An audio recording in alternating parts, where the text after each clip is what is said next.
नमस्कार, SBT news में आपका स्वागत है। पेश है 3 जुलाई सोमवार सुबह 6:15 बजे राजस्थान की बड़ी खबरें।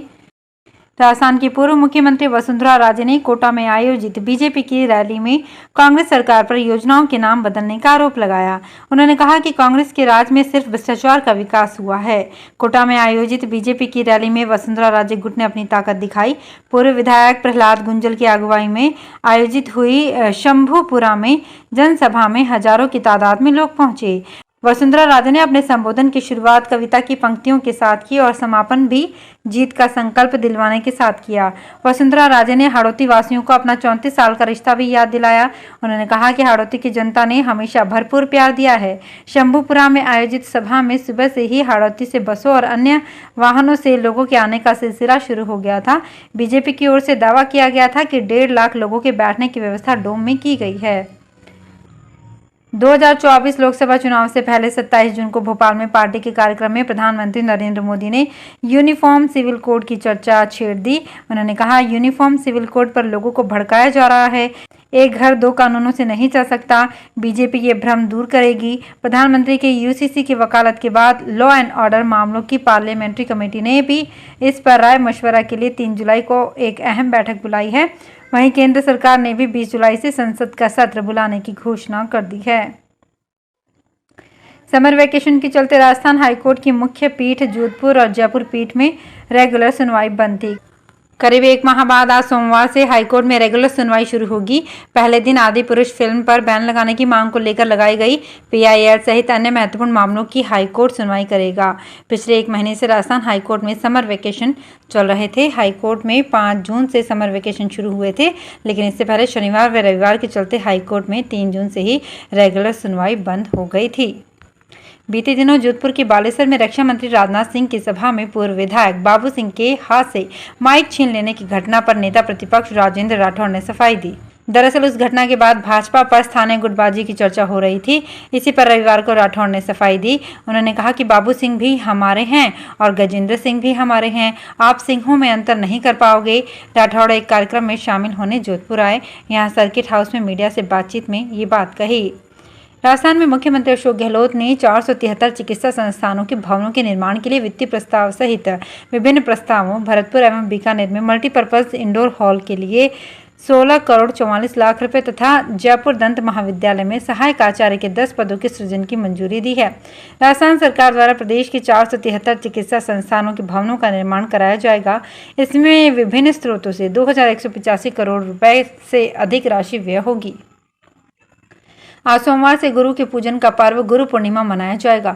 इस मौके पर विभिन्न धार्मिक आयोजन होंगे। इस दौरान लोग अपने इष्ट देव स्वरूप गुरुदेव का पूजन करेंगे और उनसे आशीर्वाद लेंगे। इसके साथ ही मंगलवार से पवित्र श्रावण मास भी शुरू हो जाएगा।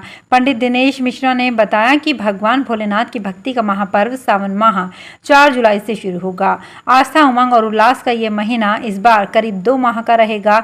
भक्त भगवान आशुतोष को जल यात्रा कर कांवड़ चढ़ाएंगे। इसी के साथ ही सावन में 8 सोमवार और 4 प्रदोष व्रत का संयोग मिलेगा। राजस्थान में मानसून को लेकर अच्छी खबर आई है। प्रदेश में कमजोर पड़ी मानसून की गतिविधियों में फिर तेजी आएगी। ये तेजी प्रदेश में 5 जुलाई के बाद आएगी, जिसके असर से राजस्थान के आधे से ज्यादा जिलों में हल्की से भारी बारिश होगी। इस संबंध में मौसम विभाग ने ताजा अलर्ट जारी किया है। मौसम वैज्ञानिकों के अनुसार पूर्व पश्चिम ट्रफ दिल्ली के दक्षिण में है, जो उत्तर पश्चिमी राजस्थान से उत्तर पूर्व भारत तक फैला हुआ है। ऐसे में इन राज्यों में मंगलवार तक रुक रुक कर हल्की बारिश होगी, पर इसके बाद बारिश की गति व क्षेत्र दोनों बढ़ जाएंगे। स्काईमेट वेदर रिपोर्ट के अनुसार अरब सागर से आने वाली आर्द्र हवाएं उत्तर पश्चिमी भारत को नमी प्रदान करना शुरू कर देंगी। राजस्थान में विधानसभा में उपनेता प्रतिपक्ष डॉक्टर सतीश पूनिया ने कांग्रेस के वरिष्ठ नेता जयराम रमेश के केंद्र सरकार की आयुष्मान योजना पर दिए बयान पर कहा है कि आयुष्मान विश्व की सबसे बड़ी स्वास्थ्य बीमा योजना है, जिसे राजनीतिक विद्वेष के कारण राजस्थान में लागू नहीं किया गया। डॉक्टर पूनिया ने आज अपने बयान में ये बात कही। उन्होंने कहा कि आयुष्मान केंद्र सरकार की अभिनव और महत्वाकांक्षी योजना है। ये विश्व की सबसे बड़ी स्वास्थ्य बीमा योजना है। इसमें देश भर के 50 करोड़ नागरिकों को 5 लाख तक की बीमा सुरक्षा की सुविधा दी गई है। रेलवे की ट्रैफिक सर्विस में तबादलों का दौर जारी है। प्रिंसिपल COM प्रणय प्रभाकर और प्रिंसिपल CCM नरसिंह की अनुशंसा पर तबादला सूची जारी की गई। इसमें दूसरे जोनल रेलवे में तबादला किए गए IRTS विवेक रावत को उत्तर पश्चिम रेलवे में CCM बनाया गया है। जयपुर में अब 2 DCM होंगे। ट्रैफिक सर्विस के 2016 बैच के विपिन शर्मा को जयपुर का नया DCM बनाया गया है। वहीं पदोन्नत हुए सुखाराम को भी जयपुर में DCM लगाया गया है। पुराने भीलवाड़ा के बाशिंदों के लिए ये खबर राहत भरी है। 3 सप्ताह से उत्पात मचा रहे करीब 2 दर्जन बंदरों को आखिर शनिवार को पकड़ लिया गया। 3 सप्ताह में बंदरों ने 100 से अधिक लोगों को काट लिया था। इनमें कुछ लोगों को 15 से अधिक टांके आए तो कुछ को अहमदाबाद तक रेफर करना पड़ा। यहाँ के धान मंडी, कसारा बाजार, आमलियों की बारी क्षेत्र में बंदर लगातार उत्पात मचा रहे थे। रेलवे की ओर से अतिरिक्त यात्री भार को देखते हुए इससे यात्रियों की सुविधा मिल सकेगी। उत्तर पश्चिम रेलवे के मुख्य जनसंपर्क अधिकारी कैप्टन शशि किरण ने बताया कि बीकानेर दिल्ली सराय बीकानेर रेल सेवा में बीकानेर से 31 जुलाई तक तथा दिल्ली सराय से 3 जुलाई से 2 अगस्त तक द्वितीय शयनयान और 2 साधारण श्रेणी डिब्बे, बीकानेर दादर रेल सेवा में बीकानेर से 31 जुलाई तक एवं दादर से 2 जुलाई से 1 अगस्त तक 4 द्वितीय शयनयान श्रेणी डिब्बे की अस्थायी बढ़ोतरी की जा रही है। इसी तरह बीकानेर कोलकाता रेल सेवा में बीकानेर से 6 जुलाई से 27 जुलाई तक एवं कोलकाता से 7 से 28 जुलाई तक 1/3 AC श्रेणी डिब्बे, बीकानेर पुरी रेल सेवा में बीकानेर से 2 से 30 जुलाई तक एवं पुरी से 5 जुलाई से 2 अगस्त तक 1/3 AC श्रेणी डिब्बे तथा बीकानेर बांद्रा टर्मिनस रेल सेवा में बीकानेर से 3 से 31 जुलाई तक तथा बांद्रा टर्मिनस से 4 जुलाई से 1 अगस्त तक 1/3 AC श्रेणी डिब्बे की अस्थायी बढ़ोतरी की जा रही है। सरकार की ओर से जोधपुर जिले में हाईटेक खेती के लिए पॉली हाउस और ग्रीन हाउस पर अनुदान बढ़ाने के बाद किसानों के इस योजना में आवेदन बढ़े हैं, लेकिन पॉली हाउस व ग्रीन हाउस निर्माण करने वाली कंपनियों का भुगतान अटकने के कारण जिले में कोई भी निर्माता पॉली हाउस व ग्रीन हाउस निर्माण करने को आसानी से तैयार नहीं हो रहे हैं, जिसका खामियाजा किसानों को भुगतना पड़ रहा है। दिल्ली के भजनपुरा इलाके में रविवार सुबह CRPF और दिल्ली पुलिस की निगरानी में एक हनुमान मंदिर और मजार को हटाया गया। सड़क चौड़ी करने के लिए राजधानी के PWD डिपार्टमेंट ने यह कार्रवाई की। मंदिर हटाने से पहले एडिशनल DCP सुबोध गोस्वामी ने हनुमान जी की पूजा भी की। महाराष्ट्र में रविवार को बड़ा पॉलिटिकल उलटफेर हुआ। NCP के नेता अजित पवार ने दोपहर 2:30 बजे शिवसेना के एकनाथ शिंदे की सरकार में डेप्यूटी CM पद की शपथ ली।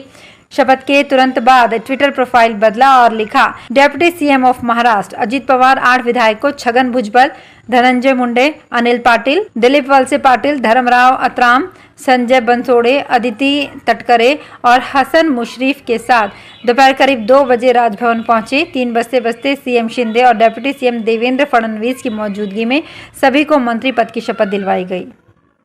राजस्थान में घरेलू टूरिज्म, धार्मिक टूरिज्म के बाद अब स्पोर्ट्स टूरिज्म को बढ़ावा देने के लिए राज्य सरकार प्रयास कर रही है। प्रदेश में करीब 125 करोड़ रुपए की लागत पर्यटन विभाग की ओर से 5 अंतर्राष्ट्रीय गोल्फ कोर्स विकसित किए जा रहे हैं।